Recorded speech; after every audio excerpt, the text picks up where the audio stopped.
Untuk dasar hukumnya sendiri itu ada di UU nomor 36 tahun 2009, Permenkes nomor 1010 tahun 2008 tentang registrasi obat, kemudian Permenkes nomor 1799 tahun 2010 tentang industri farmasi, Perka Badan nomor HK 03.113.10.11.08.481 tahun 2011 tentang kriteria dan tata laksana registrasi obat atau Perka Bepom nomor 3 tahun 2013. Terus ada di Perka Badan nomor 03.1.13.12.12.8195 tahun 2012 tentang penerapan pedoman CBOB, juga ada di pedoman ASEAN, pedoman ICH, pedoman WHO, dan juga diatur di ketentuan perundang-undangan dan pedoman lainnya.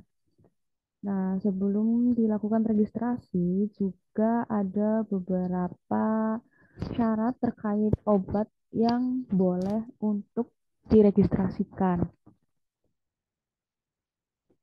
Nah, untuk syarat yang pertama yaitu jelas harus aman dan berkhasiat. Aman dan berkhasiatnya ini dibuktikan melalui uji baik uji preklinik maupun uji klinik sesuai dengan status perkembangan ilmu pengetahuan yang bersangkutan. Kemudian harus memenuhi persyaratan mutu yang dinilai baik dari proses produksinya atau CPOB, terus dari spesifikasi dan metode pengujian bahan bakunya, dan juga produk jadinya dengan bukti yang sah atau ada sertifikatnya. Kemudian harus memiliki penandaan yang berisi informasi yang lengkap dan juga objektif, di mana di sana itu dijamin terkait penggunaan obat secara tepat dan juga rasional serta aman.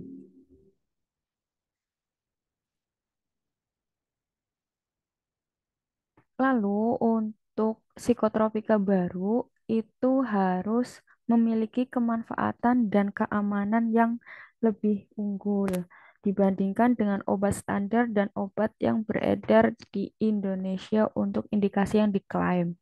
Kemudian khusus untuk program kontrasepsi, baik itu untuk program nasional ataupun program lainnya, dia harus dilakukan uji klinik di Indonesia.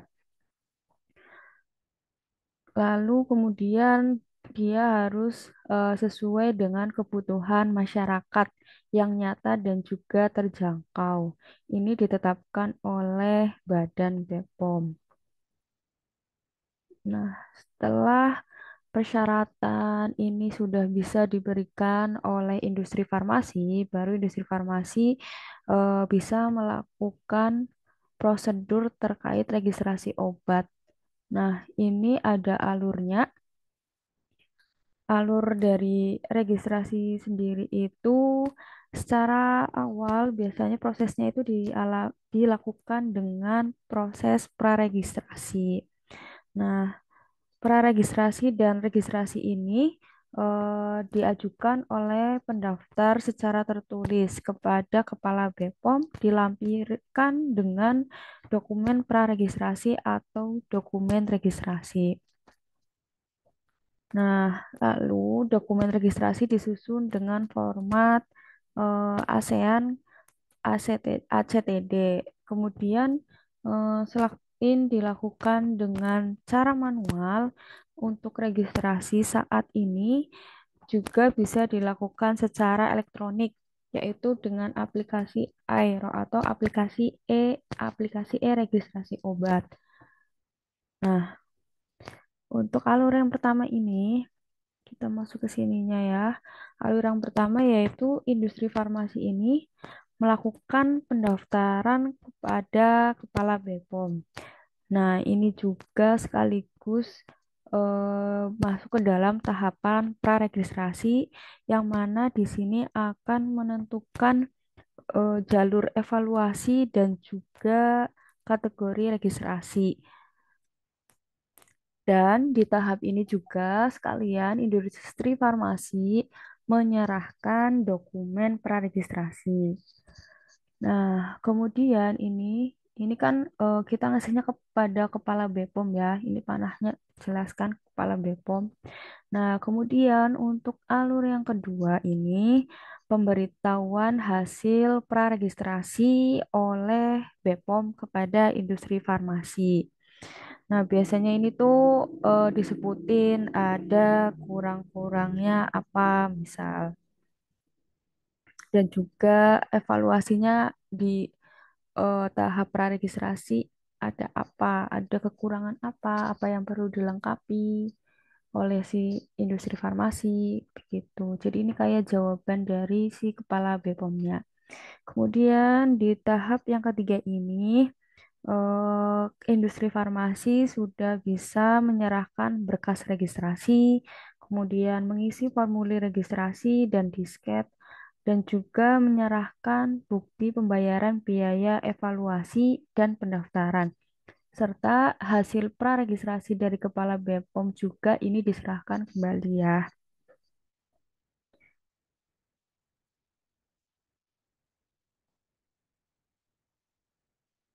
Nah, kemudian di eh, tahap yang keempat ini, jadi ketika registrasinya dokumen-dokumen sudah diserahkan kepada Kepala BPOM, dokumennya diterima oleh Kepala BPOM ini dilakukan evaluasi berkas oleh Komnas Penilai Obat Jadi. Nah, Komnas Penilai Obat Jadi ini dibentuk oleh Kepala BPOM ya, atau oleh BPOM-nya sendiri. Nah, jalur evaluasinya itu ada dua, empat jalur, mohon maaf. Untuk empat jalurnya itu ada jalur 40 hari. 40 hari itu biasanya meliputi untuk registrasi variasi minor yang memerlukan persetujuan, kemudian juga untuk registrasi obat khusus atau ekspor.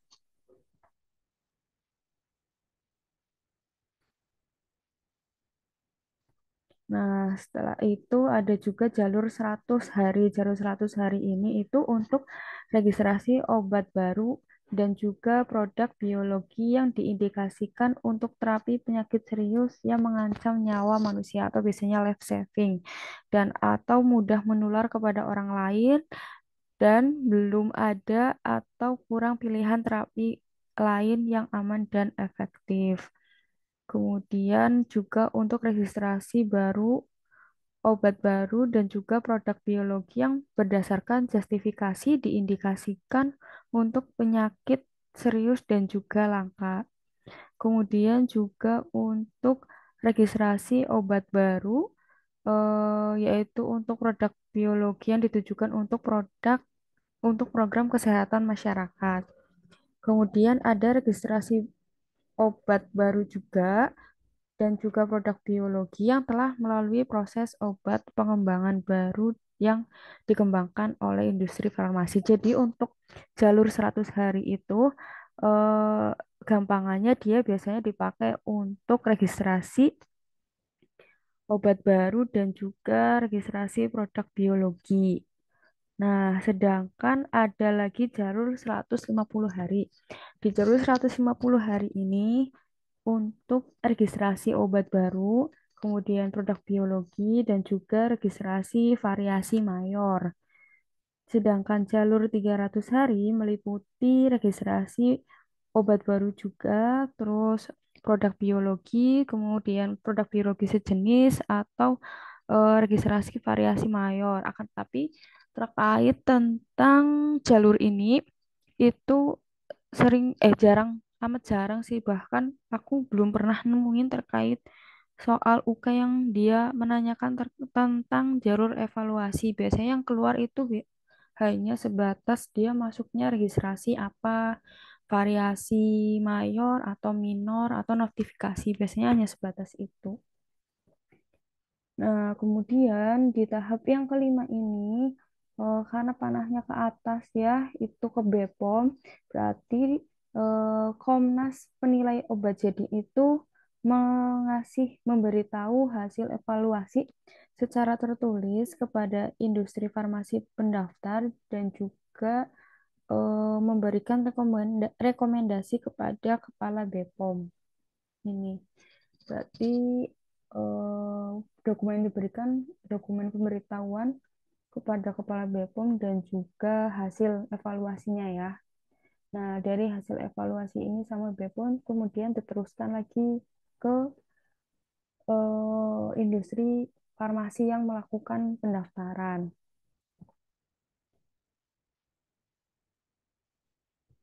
Nah, di sini itu biasa di sini itu langsung sama BPOM juga diberikan terkait hasil registrasinya, baik itu pemberian izin edar atau penolakan pemberian izin edar.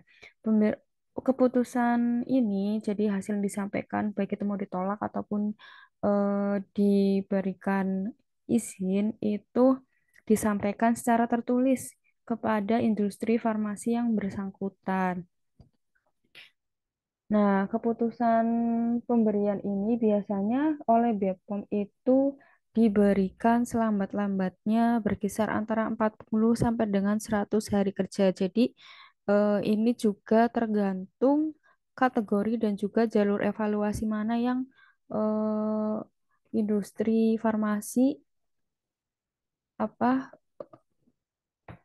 yang industri farmasi pilih atau juga nanti kan tadi kan di atas itu di yang alur keempat kan di ini ya dilakukan evaluasi ya nah di alur yang keempat ini tuh dilakukan juga dipilih juga kira-kira industrinya ini tuh masuk ke jalur yang mana apakah 40 hari atau 100 hari gitu dilihat dari si tujuan registrasinya apakah dia registrasi baru variasi mayor, minor gitu. Nah, setelah industri farmasi ini mendapatkan izin dari BPOM, kemudian industri farmasi ini baru boleh untuk melakukan produksi dan eh, obat tersebut juga boleh dilakukan untuk diedarkan. Nah, setelah dia produksi, dia dapat izin kemudian diedarkan, di sisi lain BPOM juga memberikan laporan kepada Menteri Kesehatan terkait pemberian izin edar obat jadi. Nah, pelaporan ini diupdate terus-menerus setiap 1 tahun sekali oleh BPOM ke Menteri Kesehatan terkait pemberian izin terhadap obat jadi. Itu untuk alur registrasi. Nah, ini terkait macam-macam registrasi ya tipenya. Nah, tipe yang pertama itu ada tipe registrasi baru. Kalau baru itu kan udah jelas baru, oh berarti dia baru banget pertama kali. Nah, ini pasti untuk obat yang belum pernah didaftarkan sebelumnya nomor izin edarnya. Jadi, teman-teman baru akan merancang terkait obatnya gitu. Kemudian yang kedua itu ada registrasi variasi mayor. Registrasi variasi mayor ini biasanya itu kriterianya untuk perubahan informasi produk yang berpengaruh terhadap mutu dan khasiat. Kalau yang pertama pengertiannya udah perubahan informasi obat, produk yang berpengaruh terhadap mutu dan khasiat. Udah kuncinya ada mutu sama khasiat. Pasti di sini ada perubahan indikasi. Kalau misal ada perubahan indikasi, berarti dia akan mengalami juga perubahan zat aktif. Nah, kemudian kalau misal ada perubahan formula, juga dia masuknya ke registrasi variasi mayor. Misal mungkin teman-teman ada nambahin warna, nah itu kan ada perubahan formula ya. Itu berarti harus dilakukan registrasi variasi mayor. Atau mungkin teman-teman merubah dari jumlah sih masing-masing formulanya. Itu dilakukan registrasi mayor. Kemudian misal juga teman-teman melakukan perubahan atau penambahan produsen zat aktif. Misal yang awalnya dari India, ternyata karena di India stoknya terbatas, teman-teman jadinya nambah produsen ke Cina gitu. Makanya di sini juga perlu dilaporkan. Nah, lalu untuk registrasi variasi minor, dia biasanya untuk keterangan perubahan nama pendaftaran, nama dagang, dan juga kemasan. Nah, minor lebih ke fungsinya itu perubahan nama dagang kayak kemarin jadi dari AMLO dirubah ke AMLODI atau misal dari apa dirubah ke mana gitu. Lalu ada juga yang keempat itu registrasi notifikasi. Nah, notifikasi ya udah notifikasi. Berarti kan dia ada perubahan mungkin terkait dengan logo yang tadinya bisa jadi logo hijau jadi logo biru. Kemudian ada perubahan di kemasan sekundernya, baik itu berpengaruh maupun tidak berpengaruh sama sekali terhadap khasiat keamanan, serta dia tidak mengubah izin edar. Biasanya kalau registrasi notifikasi itu sih terkait tentang kemasan, dia lebih cenderung ke kemasan.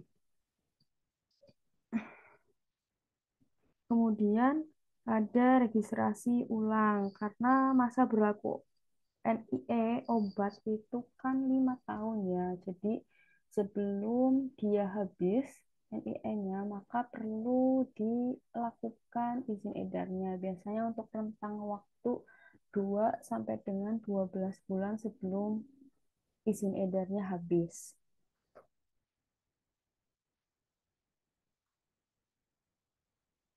Kemudian ini kalau kita lihat kemasan obat tuh ya kan kadang ada nomor registrasinya ya dari DTL berapa berapa berapa. Nah, itu tuh masing-masing ada artinya ya. Untuk nomor registrasi obat jadi yang ada di Indonesia itu biasanya bukan biasa tapi memang terdiri dari 15 digit, di mana di digit-digit itu ada artinya masing-masing. Nah, ini ada 1, 2, 3, 4, 5, sampai 15. Keterangannya untuk digit pertama, dia itu biasanya menunjukkan nama obat jadi. Kalau misal digit pertamanya dia D, biasanya itu obatnya adalah nama dagang. Nama dagang itu biasanya kayak paten gitu. Jadi dia masuknya ke paten gitu. Kalau misal dia menunjuknya ke G atau generik, ya berarti itu langsung ke nama statusnya. Kan teman-teman insya Allah udah pada tahu lah ya bedanya nama dagang sama nama generik. Lalu untuk digit yang kedua ini biasanya dia menunjukkan si golongan obat. Nah, untuk golongan obat narkotik biasanya ditandai dengan N. Golongan obat psikotropik P, golongan obat keras itu K, untuk golongan obat bebas terbatas itu biasanya T, lalu golongan obat bebas itu simbolnya B. Itu ya untuk digit yang kedua. Untuk digit yang ketiga itu menunjukkan jenis produksi. Misal I berarti dia obat jadi impor. Lalu E itu obat jadi untuk keperluan ekspor. L, obat jadi produksi dalam negeri atau lokal. X, obat jadi untuk keperluan khusus, misalnya untuk keperluan donasi bencana tsunami. J, obat jadi terjangkau itu biasanya diproduksi oleh Kimia Farma. Lalu S, obat jadi siaga biasanya diproduksi oleh Indofarma. Itu untuk digit yang ketiga. Digit yang keempat dan juga lima itu menunjukkan tahun persetujuan obat jadi. Misal ada 86, berarti obat jadinya itu disetujui pada periode 1986. Lalu 08, itu obat jadi yang telah disetujui pada periode 2008. Nah, untuk digit 6, 7, 8 itu menunjukkan nomor urut pabrik, di mana jumlah pabrik di Indonesia itu dia lebih dari 100 kurang dari 1000. Nah, ini biasanya menunjukkan nomor urut pabrik ya. Mungkin kalau teman-teman ada apa bungkus obat bisa sambil dilihat. Nah, untuk digit 9, 10, dan 11 itu menunjukkan nomor urut obat jadi yang disetujui untuk masing-masing pabrik. Nah, untuk jumlah obat tiap pabrik ada yang lebih dari 100, akan tetapi diperkirakan tidak lebih dari 1000. Digit 12 dan 13 itu menunjukkan sediaan obat jadi. Macam-macam sediaan yang ada itu biasanya ada yang lebih dari 26. Kemudian untuk digit 14 itu menunjukkan kekuatan sediaan obat jadi. Ada A, B, C. Untuk A itu diperuntukkan kekuatan obat jadi yang pertama disetujui. B menunjukkan kekuatan obat jadi yang kedua disetujui. C menunjukkan kekuatan obat jadi yang ketiga disetujui. Misal yang pertama ternyata baru disetujuinya itu 150 miligram, berarti dia masuk yang ke A. Kemudian ternyata ada lagi permintaan pasar, minta yang kekuatannya itu lebih tinggi, jadi 300. Nah, itu masuk ke B. Kemudian ada lagi permintaan pasar jadi lebih tinggi, misal 500. Nah, itu masuk ke C. Tapi jarang sih, biasanya paling enggak A, B. Cuma ada sih beberapa yang nyampe ke D terkait kekuatan obat jadi. Lalu untuk digit yang ke-15 ini biasanya ditandai untuk menunjukkan kemasan yang berbeda untuk tiap nama, kekuatan, dan bentuk sediaan obat jadi.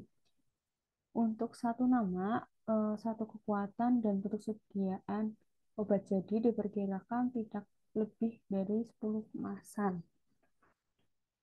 Ada satu, 2, 3. Ini sama bersama ya kayak yang digit ke-14. Cuma kalau yang ke-15 itu eh, kemasan ya.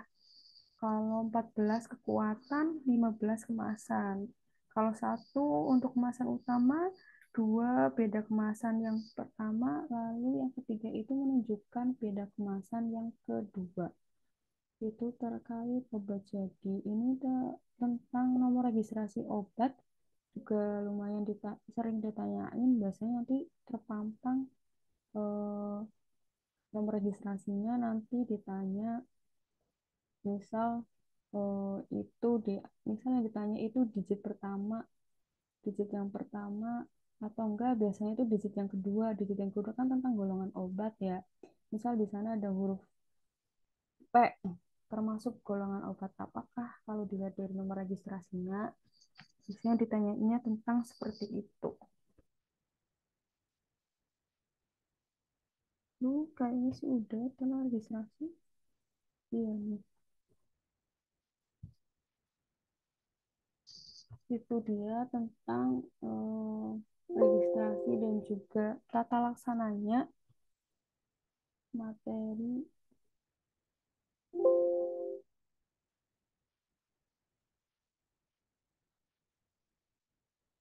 Ada yang mau ditanyain nggak? Belum ada Kak. Belum ada. Oke. Kalau gitu kita langsung ke soal aja ya. Selesain. Oke Kak,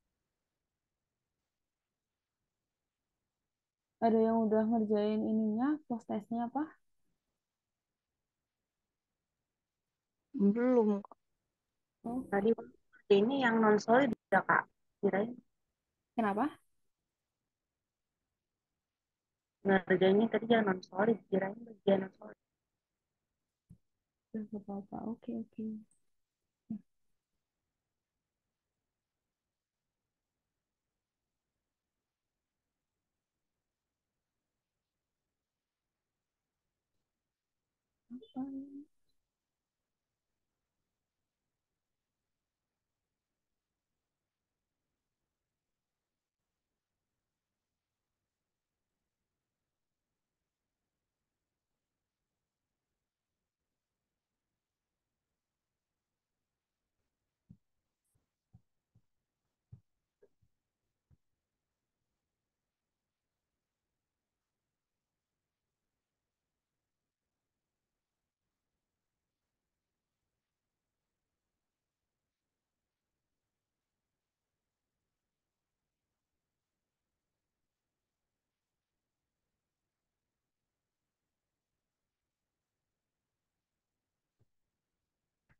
Ini kemarin sampainya di ini ya. Aku nadianya sih di sini. Apoteker mendapatkan resep dari dokter THT sebagai berikut. Bagaimana penggunaan obat tersebut? Tes B22GT, Aurix Nistat. Ya, obat tetes telinga diteteskan 2 kali sehari sebanyak 2 tetes pada telinga kiri. Ini juga terkait tentang Signa ya. Signa kayaknya nanti bakal ada di materi formulasi atau enggak dispensing.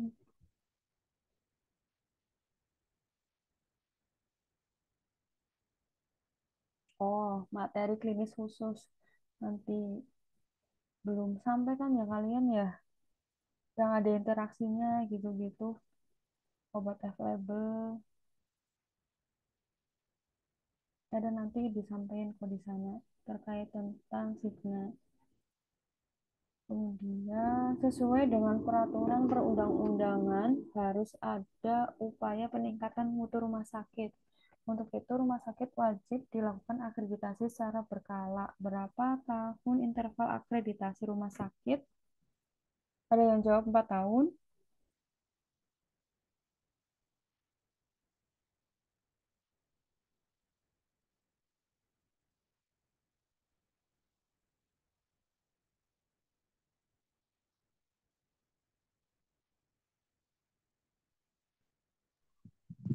Aku bukan, Kak. Jawabannya 4 tahun ya. Di PMK nomor 12, PMK yang terbaru nih, tahun 2020. Jadi awalnya 3 tahun, kemudian ada PMK keluar baru, dia di sana diminta intervalnya jadi 4 tahun. Kemudian sebuah apotek sedang melakukan pengadaan obat-obatan, salah satunya adalah diazepam. Saat barang datang dari PBF, siapakah yang dapat menerima dan memeriksa faktur? Nah, Ya, apoteker penanggung jawab. Diazepam masuknya ke golongan obat apa? Siko. Ya, risiko.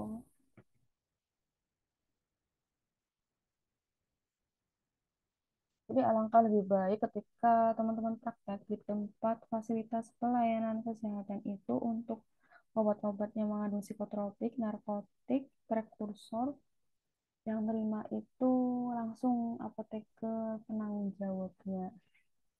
Karena biasanya kalau misal TTK-nya itu pasti tetap dimintain apoteker penanggung jawabnya buat nerima untuk BBV-BBV yang lumayan ketat.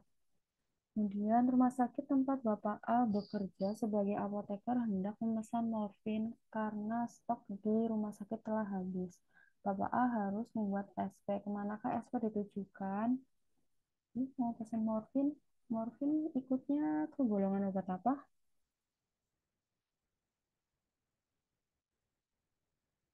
Narko. Ya, narkotik. Narkotik salah satu perusahaan distribusi obat yang udah dapat izin di Indonesia itu Kimia Farma ya.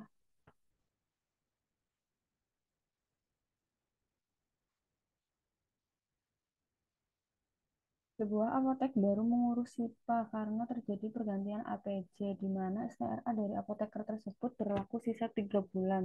Berapa lamakah SIPA tersebut berlaku? SIPA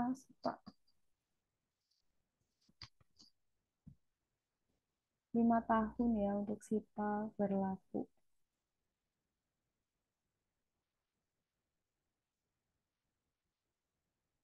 Kak, bentar ya Kak. Kenapa? Ini mau tanya yang sebuah apotek yang mengurus SIPA karena terjadi penggantian APJ, di Hmm, mana STRA dari apotek tersebut berlaku sisa 3 bulan. hmm, Nah, itu kan dia sisanya 3 bulan. hmm. Terus dia baru ngurus gitu maksudnya ya, RA-nya iya, penggantian APJ. Berapa lamakah SIPA yang berlaku tersebut? Berarti SIPA yang baru diurus maksudnya kan ini?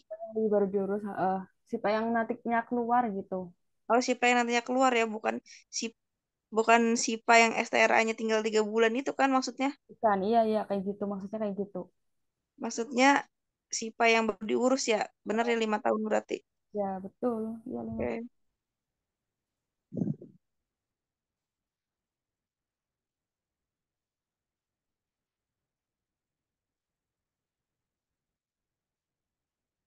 Lalu, suatu ketika apoteker membaca resep dari dokter. Ia segera mengkonfirmasi kepada dokter karena dokter meresepkan antibiotik yang dibagi ke dalam puyer. Mengapa hal tersebut tidak diperbolehkan?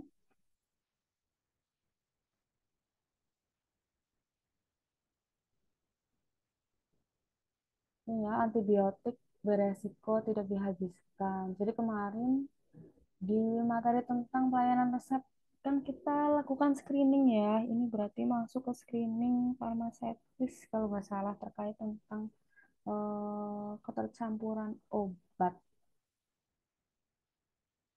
Kadang ada dokter yang suka meresepkan antibiotik dicampur sama yang lain, misal ada paracetamol gitu. Jadi kadang-kadang tuh kalau misal orang umumnya kalau misal taunya itu hanya paracetamol kan pasti mereka kalau gejala udah sembuh ya udah gak bakal dihabiskan. Nah, ini sangat riskan ya kalau misal antibiotik dicampur dalam puyer dengan cara begitu.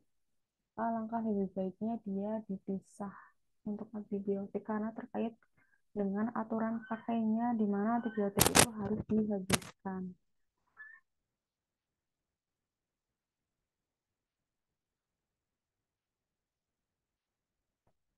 Seorang apoteker mendapatkan permintaan alkohol 70% sebanyak 100 ml dari bangsal rawat inap. Di instalasi farmasi tersedia alkohol 90% sebanyak 200 ml dan juga 50% sebanyak 300 ml. Dan tidak tersedia Aquades, sehingga apoteker harus mencampurkan keduanya untuk mendapatkan campuran etanol 70%. Berapa perbandingan masing-masing alkohol tersebut diambil? Ini ada yang bisa Enggak, Kak. pakainya itu perbandingan.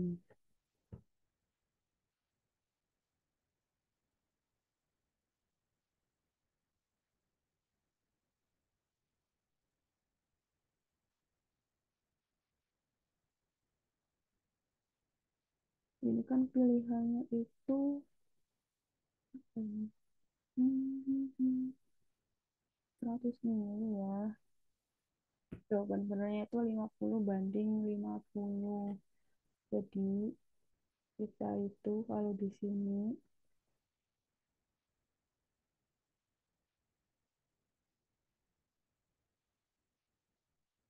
ada yang jawab 50 banding 50.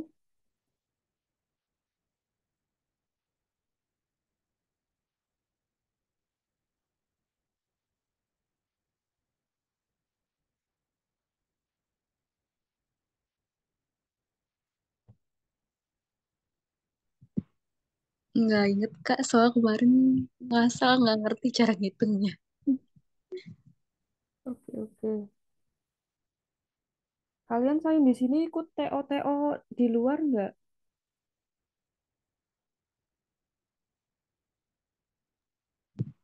Ikut Kak. Oke, sip, sip.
Ini tuh sebenarnya kayak tinggal pertama yang dicari. Jadi kan di sini kan ada alkoholnya itu 70%, 100 mili. Terus ada alkoholnya itu yang kedua itu 90% sebanyak 200 mili. Kemudian ada alkohol 50% sebanyak 300 mili. Sorry, ini nggak masuk ya. Ini tuh alkohol yang diminta ya.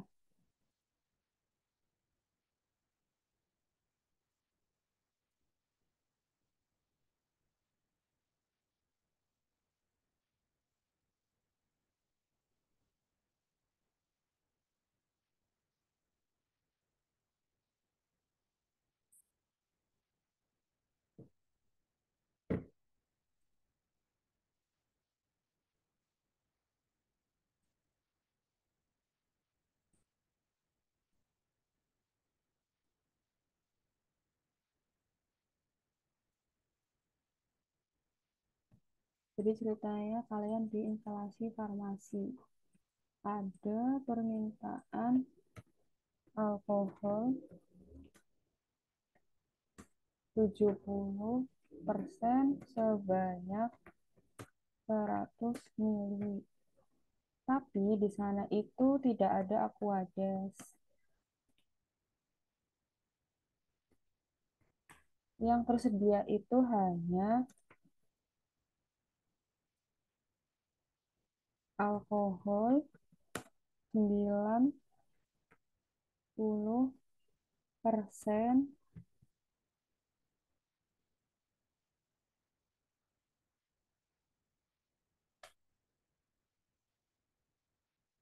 200 mili sama 200 mili sama alkohol 50% 300 mili. Berarti kan mau nggak mau kan kalian bikinnya itu campuran dari kedua ini ya. Alkohol 90% sama alkohol 50%. Nah, kalau ini berarti kita yang pertama yang kita cari itu dari yang konsentrasinya itu besar. Di sini sebenarnya kalian cuma tinggal lihat si apa sih ininya aja sih, persenan dari si alkoholnya aja sih. Misal ya, ini kalian yang dicari adalah 9 alkohol 90%-nya dulu. Yang mau kalian ambil itu berapa sih? Nah, ini kalian itu perbandingan perbandingan dari si alkohol yang diminta per alkohol yang tersedia. Nah, alkohol yang dimintanya itu kan 70%. Karena, nah, ini 70-nya, kita masukin 70, dikurangin si 50. 50 itu dari alkohol yang tersedia, tapi dia yang sedianya itu yang kecil.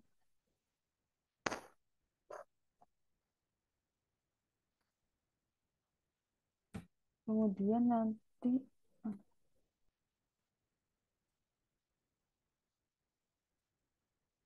teman-teman dibagi alkohol yang tersedia di sediaan 90 dikurangi 50 lalu dikalikan dengan 100%.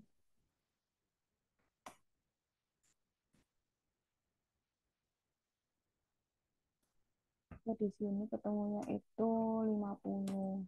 Nah, kalau udah ketemu satu, otomatis yang 70% nanti teman-teman nggak perlu ngitung. Pasti udah tinggal kayak butuh 100, ternyata udah ada 50. Berarti kan udah alkoholnya itu yang 70, berarti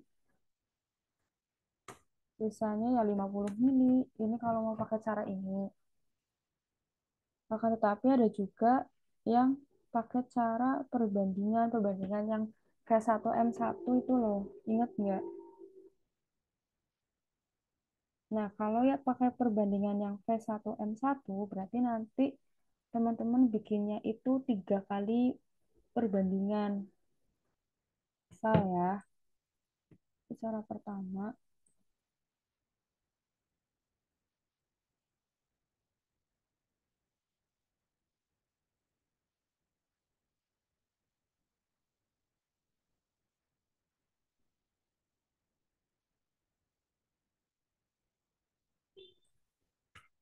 di sini kan berarti M1-nya itu konsentrasi pertama ada 90%. Terus konsentrasi kedua itu ada 50%.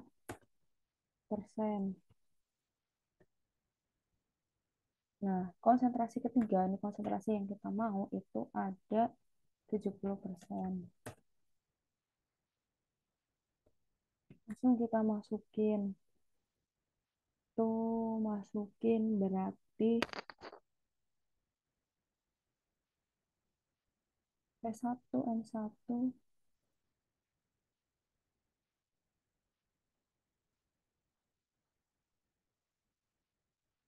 M1 dikali P1 ditambah M2 dikali V2 sama dengan M3 dikali dengan volume ketiga.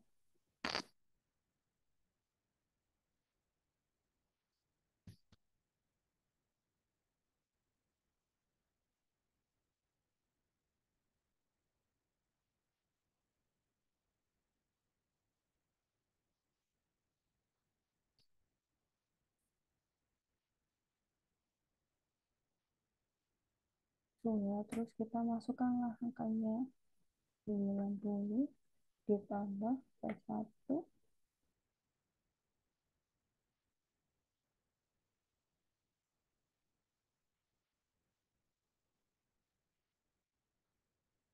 terus dikali V1 maksudnya, terus ditambah 50 dikali V2 sama dengan 70%.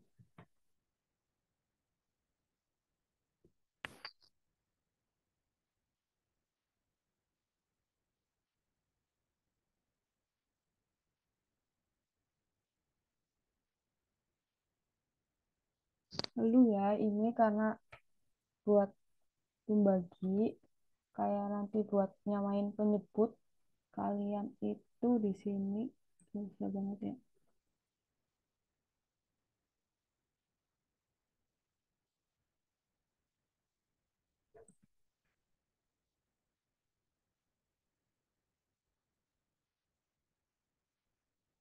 dikasih tanda bagi yang bawah itu loh, kalian kebayang nggak gitu banget sih kalau di sini tuh.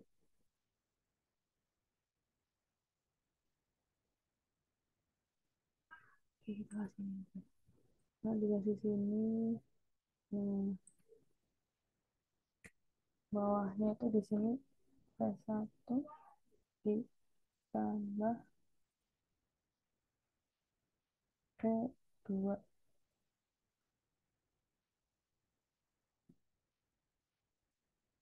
Jadi kan dia kalau misal ada kayak gini kan bayangnya gini ya. Ini jadi si 70-nya itu kayak dikali silang sama V1 plus V2-nya.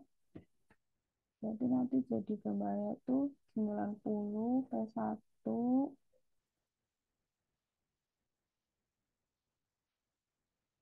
ditambah 50 V2 sama dengan 70 V1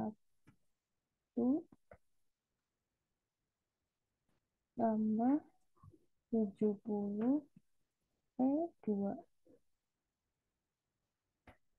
Ya, terus kalian samain deh, tinggal dipindah ruas. Berarti kalau dipindah ruas tuh 90 V1 dikurangi 70 V1 terus sama dengan 70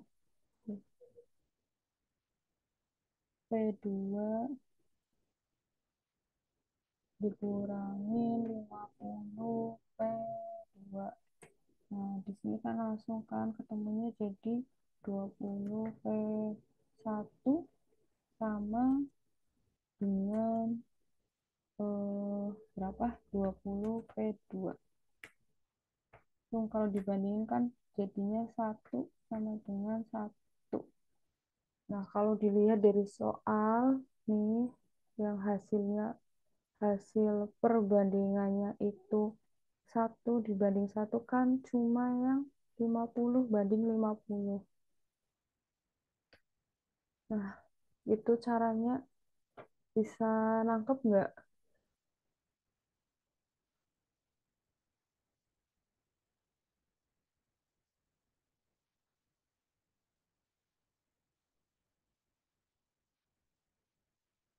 Ya, urat-uratanku tadi kelihatan nggak ya? Kelihatan kok, Kak. Ya, kayak gitu sih tadi caranya yang bisa nangkep. Itu Kak yang V3-nya jadinya kemana tuh, Kak? Itu yang V3-nya karena kita ini ya, apa itu tuh kayak buat apa sih ya? Kayak buat sebenarnya nggak V3 sih, itu tuh kayak buat ini loh, kayak minta konsentrasi ketiga yang mana terus kita kalikan silang. Ngerti nggak? Kayak misal buat soal perbandingan waktu SMA gitu. Kalian inget nggak?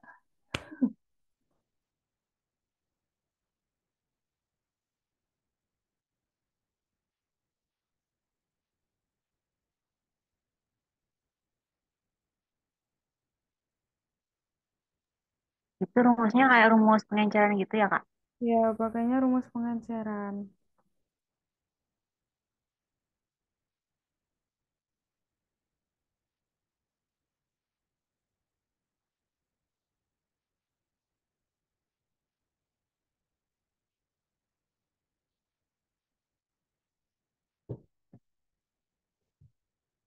Itu ya, untuk soal itu ya. Kalau nggak ini coba besok aku tanyain dulu deh ya. Tapi aku sih itu pakainya kayak gini, pengenceran. Ya udah Kak, next aja dulu lagi Kak.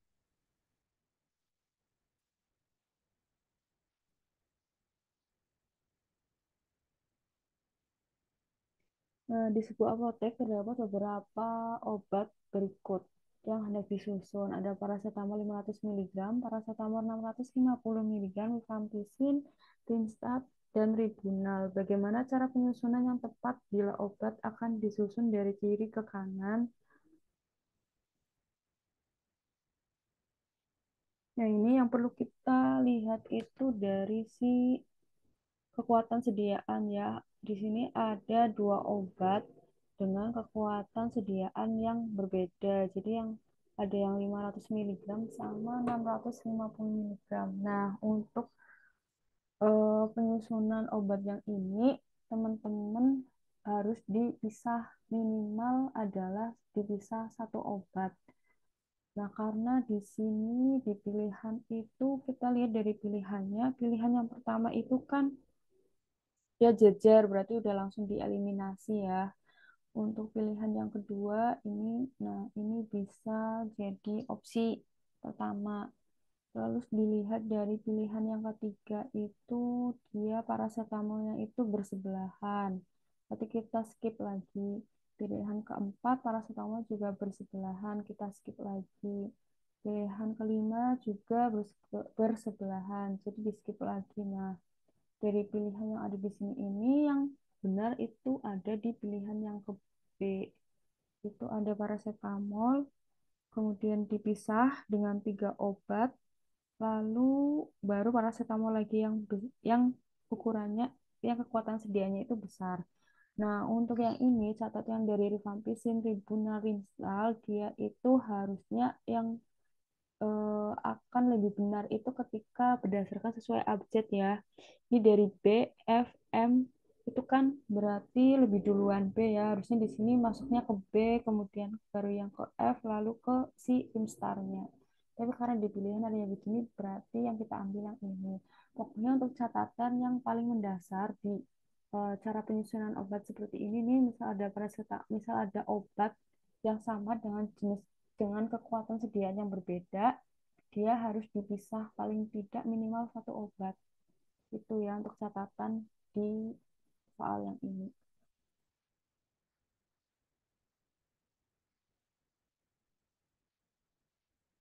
Nah, kemudian seorang bapak datang ke apotek dengan keluhan nyeri pada bagian lambung dan tenggorokan terasa panas. Lalu pasien meminta kepada apoteker untuk diberikan omeprazol. Berapakah jumlah maksimal yang dapat diberikan? Omeprazol berapa? Ada yang masih ingat? 7. Ya, 7. Salah satu obat yang sering keluar ya. Dia jumlahnya lain daripada yang lain itu omeprazol 7. Nah, apoteker bermaksud mendirikan usaha dalam bidang produksi obat tradisional berupa param, kapel, pilis, cairan obat luar, dan rajangan. Kepada siapa apoteker tersebut harus mengurus izin industri farmasi? Kepala Dinkes Kota. Ya, kepala Dinkes Kota. Itu termasuknya berarti dia apa, UKOT atau UMOT?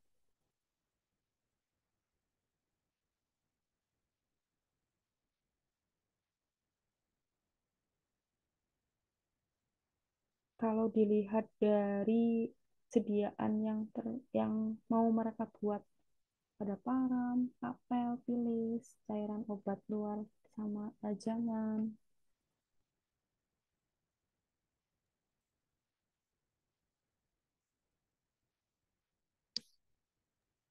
Kalau dari itu tuh ini ya apa UMOT ya. Soalnya kalau UKOT itu biasanya dia udah ada sediaan sterilnya. Itu yang jadi pembeda.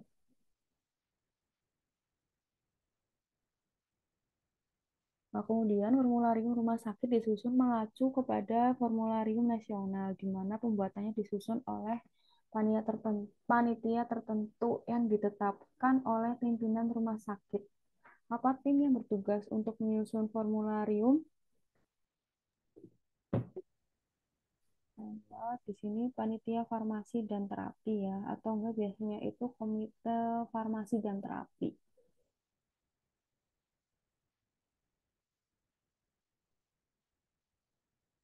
Nih, suatu industri farmasi hendak melakukan perubahan desain untuk kemasan salah satu produknya.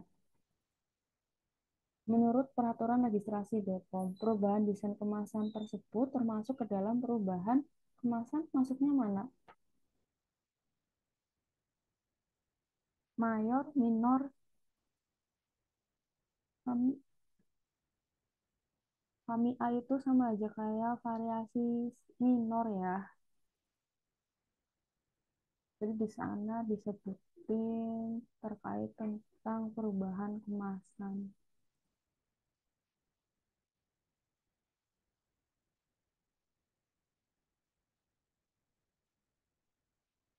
Kalau ada pilihan, ada Fami A, Fami B, yang lebih rinci berarti milihnya yang variasi minor A. Ini ada beberapa sumber sih emang terkait ini yang lumayan berbeda-beda. Ada yang cukup hanya variasi minor, terus ada yang cukup variasi mayor, kemudian ada yang dibagi lagi untuk variasi mayor, minor A, terus minor B.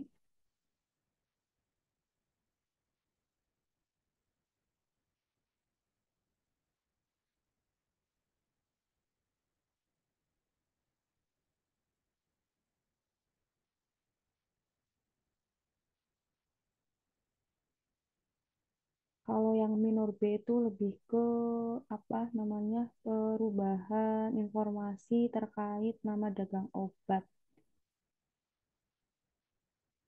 Terus kalau yang minor A itu biasanya terkait kemasan-kemasannya aja sih. Tapi yang biasa keluar sih yang tadi ya, yang secara umum, yang cuma minor, mayor, terus registrasi ulang, notifikasi.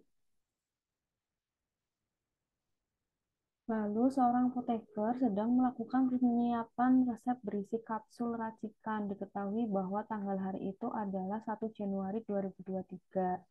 Racikan berisi zat A dengan ED 1 September 2023 dan zat B dengan ED 1 November 2023. BUD kapsul racikan adalah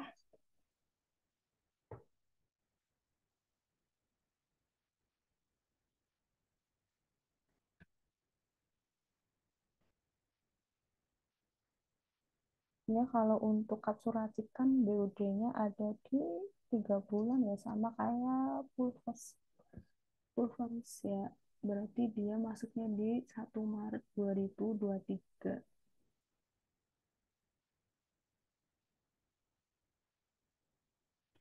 Seorang apoteker mendapat resep injeksi hyaluronat 4 mg yang tersedia di instalasi farmasi rumah sakit. Hanya injeksi hyaluronat 2 mg per 2 mili. Berapa volume injeksi yang akan diberikan? Nah, ini udah kelihat ya dari resep yang diminta. Dia ada mintanya 4 mili. Kemudian yang tersedia itu 2 mg per 2 mili. Berarti kan tinggal dikaliin aja ya. Kalau 2 mg 2 mili, berarti kalau 4 mg kan berarti otomatis 4 mili. Gitu enggak? Iya, Kak. Ya, oke. Nah, ini terkait signal lagi. Dokter meresepkan obat topikal pada seorang pasien. Pada resep tertulis signal lockdown. Apa arti signal tersebut? Lockdown. Untuk bagian yang sakit ya. Psikotropika merupakan salah satu bagian dari nafsa, termasuk golongan apakah psikotropika dan apakah kode untuk huruf kedua dari nomor izin edar menurut BPOM RI. Nah, ini salah satu contoh soalnya. Di sini yang ditanyain adalah golongannya dan juga kode. Kalau psikotropika golongannya udah masuknya ke obat keras ya. Kodenya tadi itu P. Berarti obat keras P. Jawabannya yang E.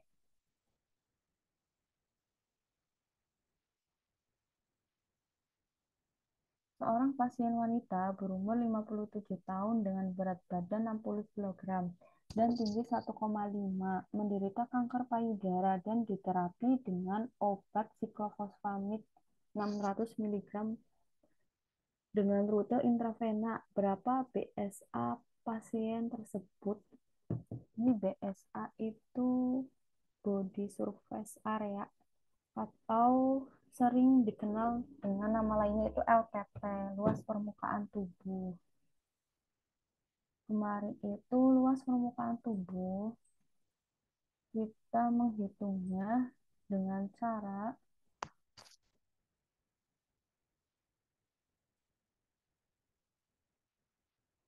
luas permukaan LPT akar tinggi dalam sentimeter dikalikan bobot dalam kilogram per 3.600. Nah, diketahui di soalnya itu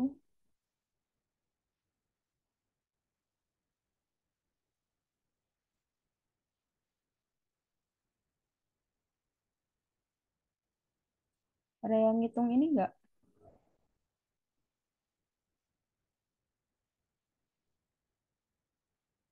Diketahui di soal itu pasien dengan berat badan 60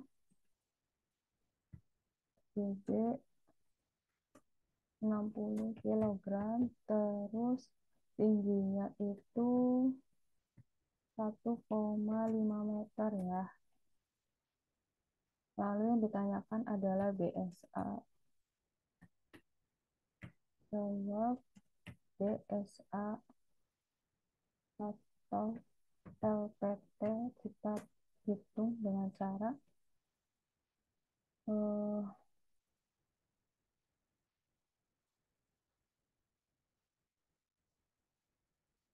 akar dari tinggi badan dalam sentimeter itu kan meter ya diketahui, berarti kita rubah dulu ke sentimeter 150 dikali dengan 60 kilogram lalu dibagi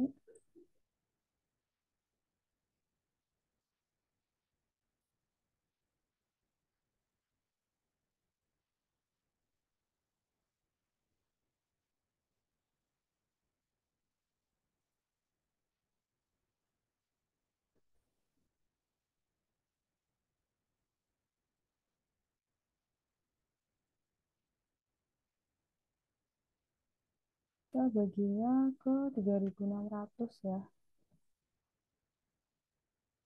Saya tulisan akar.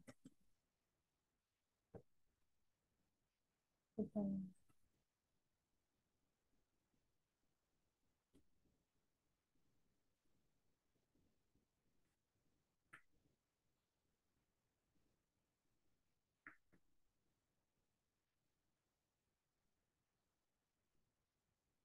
ada yang udah ketemu berapa jawabannya?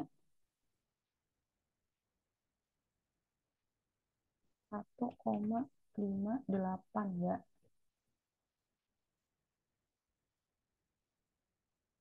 Clear nggak hitung-hitungan yang ini?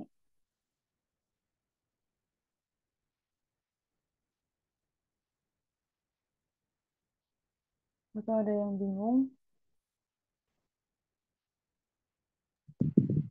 Aman, Kak. Oke, lanjut ya.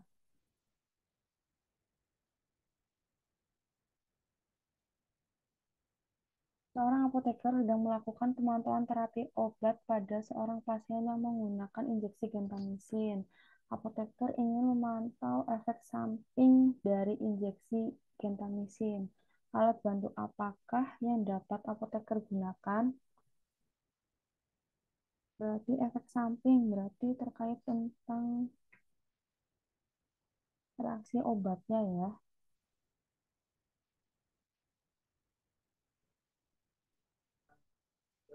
Jawabannya itu metode Naranjo ya, itu terkait tentang ADR, adverse drug reaction. Jangan kebalik sama metode Giessen. Kalau metode Giessen itu untuk kerasionalan penggunaan antibiotik, kalau Naranjonya itu untuk memantau terkait ADR, baik itu dari efek sampingnya, terus eh, reaksi-reaksi yang mungkin timbul, alergi atau apapun itu pakainya Naranjo. Kalau rasional, Jason. Klinik A terdaftar menjadi klinik rekanan BPJS. Apoteker penanggung jawab hendak melakukan pemesanan obat-obat BPJS yang sering digunakan seperti antidiabetes, antihipertensi, obat jantung. Metode apa yang dilakukan untuk pemesanan obat-obat tersebut. Nah, ini masuknya ke manajemen farmasi ya, jadi emang belum sampai ini harusnya, tapi nggak apa-apa udah ada ini. Ini teman-teman jawabnya apa?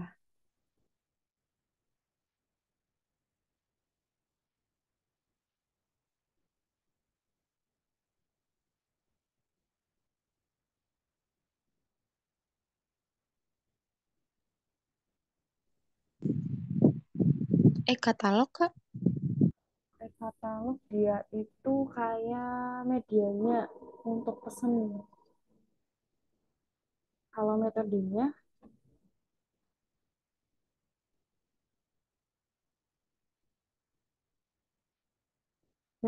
berarti ada terkait ini ya. Selain e-katalog ada pengadaan langsung, tender terbuka, e-purchasing, sama si tender tertutup.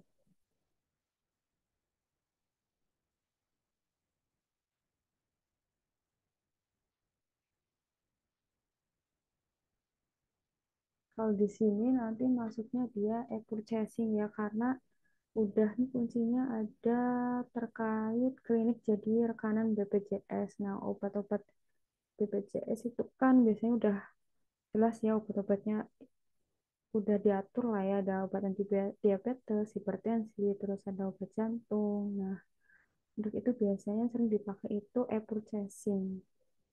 Nanti ini kita ketemu ya, kalau pengadaan langsung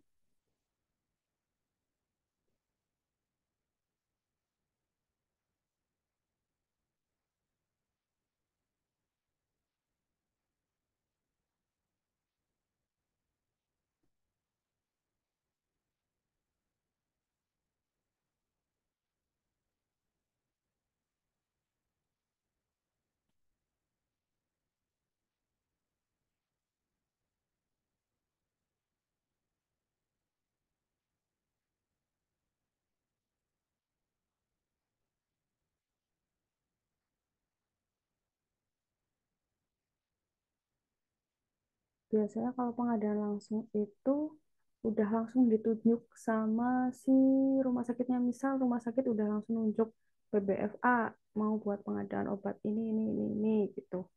Nah, kalau tender terbuka biasanya itu rumah sakit itu belum nunjuk PBF-nya untuk kita melakukan apa eh, pengadaan. Jadi biasanya misal rumah sakit butuh obat ini. Nah, nanti rumah sakit pengen tahu nih dari PBF-PBF yang lain mereka ngadainnya itu mereka sedianya tuh ada di harga-harga berapa. Nah, itu biasanya ada dilakukan pengumuman biar ada beberapa PBF yang daftar.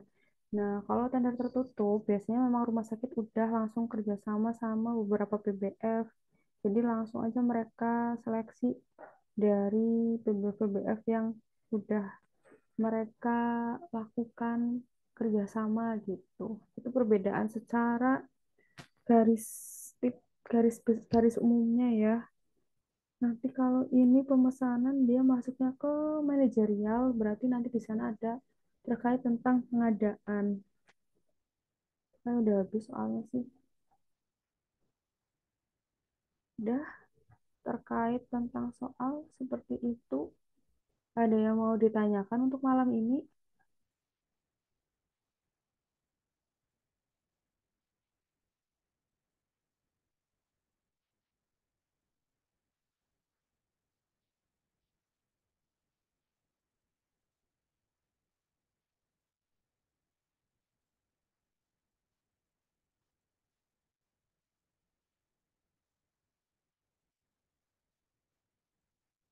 Belum ada ya, bisa insya Allah kalau nanti terkait tentang ini ya pelayan kefarmasian. Kalau pelayan kefarmasian itu yang dipegang itu terkait tentang undang-undangnya ya itu, apalagi undang-undang tentang tugas sama kewajiban apoteker, tupoksi-tupoksinya itu lumayan sering keluar, regulasinya itu apa, di rumah sakit kayak apa, bagaimana. Kemudian Kemudian perlu diperhatikan juga sama teman-teman terkait pelayanan klinisnya. Beda dari rumah sakit, klinis sama apotek itu apa? Kalau yang paling jelas sih, kalau di rumah sakit kita bisa melakukan pemantauan kadar obat dalam darah ya. Kalau di klinis sama apoteker kan kalau hal itu terbatas. Terus visit juga di rumah sakit bisa, kalau di tempat lain belum tentu. Itu bisa, perbedaan itu bisa teman-teman lihat di peraturan-peraturan yang mengatur terkait regulasi di fasilitas kesehatan. Kayak misal rumah sakit PMK 72, apoteker PMK 73. Nah, itu bisa teman-teman lihat di situ. Kalau kemudian tentang pengendalian farmasi, di sana juga dijelaskan ada apa aja sih kalau pengendalian farmasi gitu. Berarti kalau pengendalian udah masuknya pengendalian berarti di situ ada terkait tentang pemilihan, terus perencanaan kebutuhan, ada pengadaan, penerimaan, penyimpanan, pendistribusian, pemusnahan, penarikan, pengendalian, terus ada administrasi. Kalau untuk pengelolaan sediaan farmasi sih hampir sama ya, baik itu di apoteker, rumah sakit atau klinik. Yang membedakan itu dari si pelayanan farmasi kliniknya.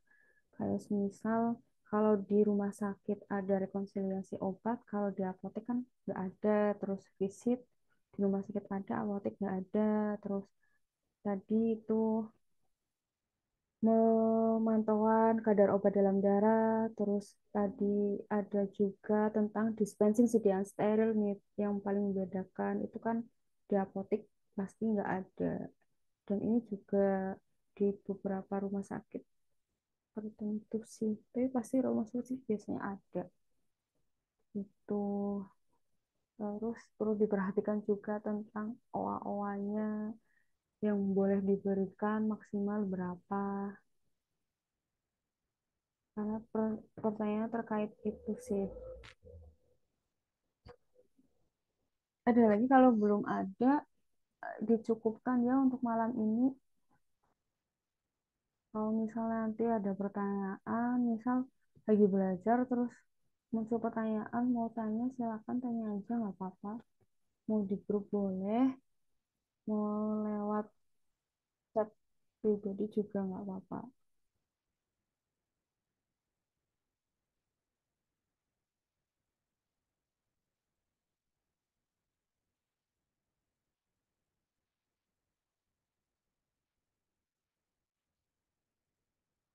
Gimana kalau di YouTube atau masih mau ada sharing atau pertanyaan?